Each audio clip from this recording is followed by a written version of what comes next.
Le chocolat. On l'adore. On en a envie. Mais à quelle fréquence pensons-nous à sa provenance? La vérité, c'est que notre gourmandise préférée est en crise.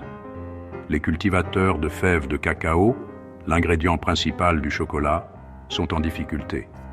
Leurs moyens de subsistance sont menacés par une combinaison de facteurs, le changement climatique, le vieillissement des cacaoyers et les difficultés économiques. Voici l'histoire de la crise du cacao et de ceux qui luttent pour le sauver.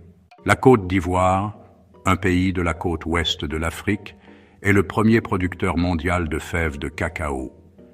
Depuis des générations, des familles cultivent ici des cacaoyers, leur vie étant intimement liée au rythme des récoltes.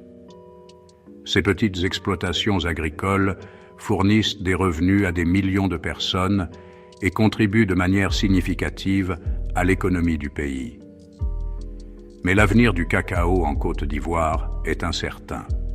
Les défis s'accumulent et cette industrie autrefois florissante est à la croisée des chemins.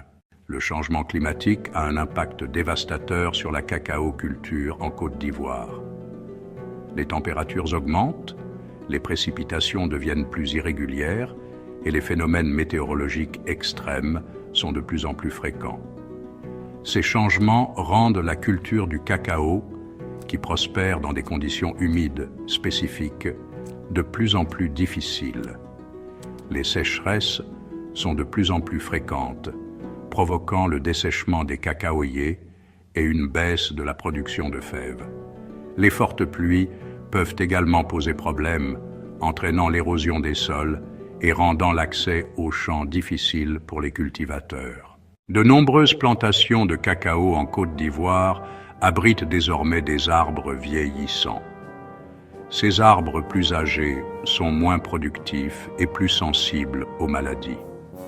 Le sol, appauvri en nutriments après des années d'agriculture intensive, a également du mal à soutenir une croissance saine du cacao.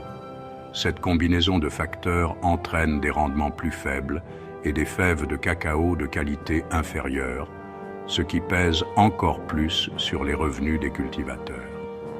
Sans arbres sains et sans sol fertile, l'avenir de la production de cacao en Côte d'Ivoire est compromis. 5e section. Le combat des cultivateurs, une histoire de perte et d'espoir. Voici Awa, une cacao-cultrice d'une 40aine d'années. Elle a passé toute sa vie à travailler la terre